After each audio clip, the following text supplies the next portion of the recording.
What if I told you that the ideas running your life right now, your right to vote, your right to a fair trial, your right to stand up in public and criticize your government, were invented by a handful of people? In one small city, about 2,500 years ago? And what if I told you that the man who helped create those ideas was eventually killed by the very democracy he helped build? Athens, Greece, the Golden Age. The birthplace of the Western world, and the most complicated, most inspiring, most terrifying experiment in human self-governance that had ever been attempted. This is part 2 of the story of Europe, and it starts with a city that decided to do the unthinkable. Let the people decide. Before we get to democracy, we need to answer a question that historians have argued about for centuries. Why did it happen in Greece? Greece is not the most fertile land, not the richest, not the most strategically positioned. What Greece had was geography, and geography shaped everything. The Greek mainland is a landscape of mountains, valleys, and coastlines, so rugged and fragmented that it naturally split people into small communities.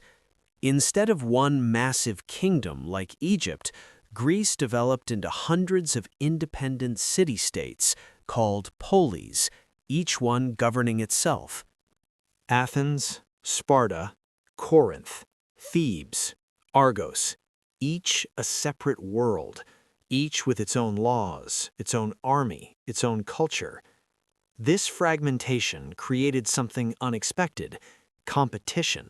City-states competed with each other in trade, in warfare, in ideas, and competition drives innovation. The coastlines meant that the Greeks were natural seafarers, and seafaring meant contact with Egypt, with Persia, with Phoenicia. They absorbed ideas, techniques, and knowledge from every civilization they touched, and then they questioned all of it. That's the key. That's what made ancient Greece different from every civilization that came before it. The Egyptians asked, "How do we honor the gods?" The Persians asked, "How do we expand the empire?" The Greeks asked, "How do we know what is true?" They invented philosophy, not just as an abstract exercise, but as a way of examining everything: government, law, mathematics, science, ethics, the nature of the cosmos. Nothing was off limits. Nothing was sacred from questioning. Nothing was off limits. Nothing was sacred from questioning. And in Athens, the largest, most powerful, most intellectually alive of all the Greek city-states, that questioning spirit would produce the greatest political experiment the ancient world had ever seen. For most of human history, the answer to the question, who should be in charge, had one answer: the strongest, the richest, the one with the biggest army. A king, a pharaoh, a warlord, a god-emperor. Then, around 508 BC, an Athenian statesman named Clisthenes proposed something that sounded, to most people at the time, completely insane. What if everyone gets a vote? Not everyone. Not yet. Women, slaves, and foreigners were excluded. But for free male Athenian citizens, the principle was revolutionary. Every man, regardless of wealth or family, had an equal say in how the city was governed. They called it demokratia, from demos, the people, and kratos, power, the power of the people. The Athenian assembly, the ecclesia, met on a hillside called the Pnyx, just west of the Acropolis. Any citizen could attend. Any citizen could speak. Any citizen could propose a law, And they voted, by show of hands, on everything: war, peace, taxes, alliances, criminal cases. But here's where it gets fascinating. The Athenians were deeply suspicious of ambition. They had seen too many leaders seize power and become tyrants, so they invented something extraordinary to prevent it. Ostracism. Once a year, Athenian citizens could vote to exile any person they thought was becoming too powerful. The person's name was scratched onto a piece of broken pottery called an ostracon, and if they got enough votes, they were banished from Athens for 10 years. No trial, no appeal, just gone. It sounds brutal, and it was, but it was also ingenious, a democratic immune system against the rise of dictatorship. They also invented something called the claritorian, a randomized selection machine used to fill public offices by lottery, not election, lottery, because they understood something that we've half forgotten. Elections favor the wealthy and the charismatic. Random selection gives everyone a real chance. Democracy wasn't a finished product. It was a messy, evolving experiment, and it was about to face its greatest test. because they understood something that we've half forgotten. Elections favor the wealthy and the charismatic. Random selection gives everyone a real chance. Democracy wasn't a finished product. It was a messy, evolving experiment, and it was about to face its greatest test. In 490 BC, the largest empire on Earth decided that this little Greek experiment needed to end. The Persian Empire, under King Darius the Great, sent a massive invasion force across the Aegean Sea. Their target, Athens. Their goal, conquest. Their confidence, absolute. The Persian army vastly outnumbered the Athenian forces. Persian soldiers had conquered Egypt, Babylon, and half of Asia. They had never been stopped. The Greeks met them on a coastal plain northeast of Athens, the plain of Marathon. What happened next became one of the most celebrated military upsets in all of human history. The Athenian general Miltiades, rather than waiting for the Persians to advance, ordered a charge, a full sprint charge, across the open plain, straight into the Persian lines. A full sprint charge, across the open plain, straight into the Persian lines. The Persians, trained for a slow, organized battle, panicked. Their archers couldn't aim fast enough. Their cavalry was out of position. The Athenians crashed into them like a wave.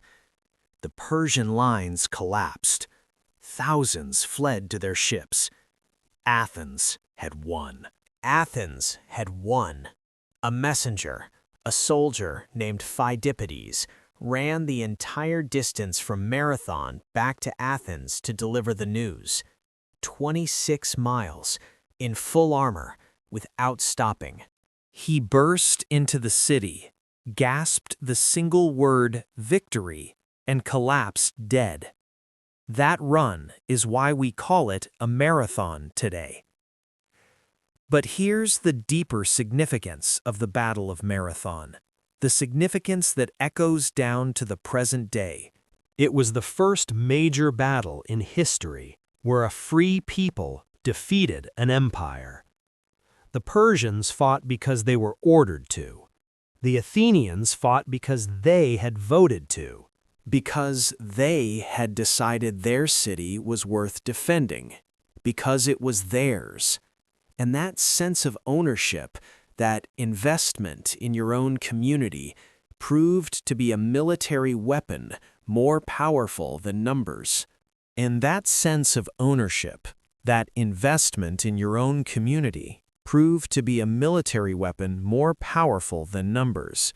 Free people, fighting for their own freedom, are harder to defeat than subjects fighting for a king. The world learned this lesson at Marathon. It has had to relearn it many times since. While Athenian generals were winning battles, Athenian philosophers were fighting a different kind of war. A war against ignorance. Socrates walked the streets of Athens asking questions, not giving answers, just asking, what is justice? What is courage? What is knowledge? How do you know what you think you know? He infuriated people. He made powerful men look foolish. He questioned everything, including the gods. And in 399 BC, the Athenian democracy, that great experiment in free thought, sentenced him to death for it.